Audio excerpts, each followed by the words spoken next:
Hamas രാഷ്ട്രീയ വിഭാഗം മേധാവി ഇസ്മായിൽ ഹനിയയുടെ കൊലപാതകത്തിന് പകരം ചോദിക്കുമെന്ന ഇറാന്റെ ഭീഷണി നിലനിൽക്കെ ഇസ്രയേലിന്റെ പ്രതിരോധം ശക്തമാക്കാൻ സഹായവുമായി അമേരിക്ക.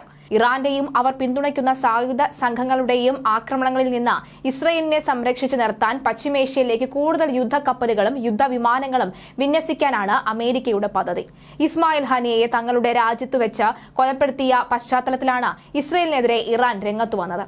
ഹനിയയുടെ കൊലപാതകം പശ്ചിമേഷ്യൻ മേഖലയെ വീണ്ടും കലുഷിതമാക്കിയിട്ടുണ്ട്.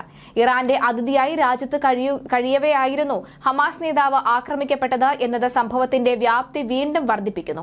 കൂടാതെ ഹനിയയുടെ കൊലപാതകത്തിന് മണിക്കൂർ മുൻപ് ലബനീസ് സായുധ സംഘം ഹിസ്ബുള്ളയുടെ നേതാവ് ഫുവാദ് ഷുക്കൂറിനെയും ഇസ്രായേൽ വധിച്ചിരുന്നു. നേരത്തെ തന്നെ ഇസ്രായേലുമായി യുദ്ധത്തിന്റെ വക്കിലായിരുന്ന സംഘത്തെ ഈ ആക്രമണം കൂടുതൽ ചൊടിപ്പിച്ചിട്ടുണ്ട്.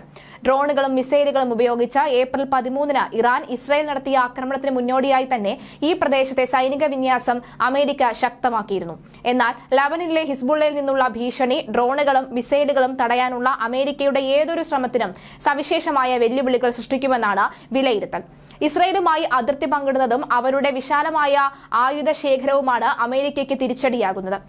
ഇറാന്റെയും ഹിസ്ബുള്ളയുടെയും ഭീഷണി ഇസ്രയേലിനുമേൽ ഉള്ളതിനാൽ മിസൈൽ പ്രതിരോധ സംവിധാനങ്ങളെയെല്ലാം സജ്ജമാക്കിയിട്ടുണ്ടെന്ന് അമേരിക്ക അറിയിച്ചിരിക്കുകയാണ്. ഇസ്രയേലിനെ പ്രതിരോധിക്കാനുള്ള തങ്ങളുടെ പ്രതിബദ്ധത ഉരുക്കുപോലെ ഉറച്ചതാണെന്നും കഴിഞ്ഞ ദിവസം അമേരിക്ക ആവർത്തിച്ചിരുന്നു. ഹനിയയെ വധിച്ചതിന് ഇസ്രയേലിന് കടുത്ത ശിക്ഷ നൽകുമെന്ന് ഇറാൻ പരമോന്നത നേതാവ് അയത്തുള്ള ഖമേനി ഭീഷണി മുഴക്കിയിരുന്നു. മരണത്തിൽ അനുശോചിച്ച് ഇറാൻ 3 ദിവസത്തെ ദേശീയ ദുഃഖാചരണവും അദ്ദേഹം പ്രഖ്യാപിച്ചിരുന്നു. ജൂലൈ 31-നായിരുന്നു ഇറാൻ പ്രസിഡന്റ് മസൂദിന്റെ സ്ഥാനാരോഹണ ചടങ്ങിനെത്തിയ ഇസ്മായിൽ ഹനിയയെ താമസിച്ചിരുന്ന മുറിയിൽ വെച്ച് കൊലപ്പെടുത്തിയത്. മുറിയിൽ മുൻകൂട്ടി സ്ഥാപിച്ച ബോംബ് റിമോട്ട് വഴി പ്രവർത്തിപ്പിച്ചാണ് ആക്രമണം നടന്നത് എന്ന് കഴിഞ്ഞ ദിവസം ന്യൂയോർക്ക് ടൈംസ് റിപ്പോർട്ട് ചെയ്തിരുന്നു. ആക്രമണത്തിന് പിന്നിൽ ഇസ്രയേൽ ആണെന്ന് അവർ ഇതുവരെ അംഗീകരിച്ചിട്ടില്ല. എന്നാൽ അമേരിക്കയ്ക്കും ചില പാശ്ചാത്യ രാജ്യങ്ങൾക്കും ഇസ്രയേൽ ഈ ഓപ്പറേഷനെ കുറിച്ചുള്ള വിശദീകരണങ്ങൾ നൽകിയതായാണ് റിപ്പോർട്ടിൽ പറയുന്നത്.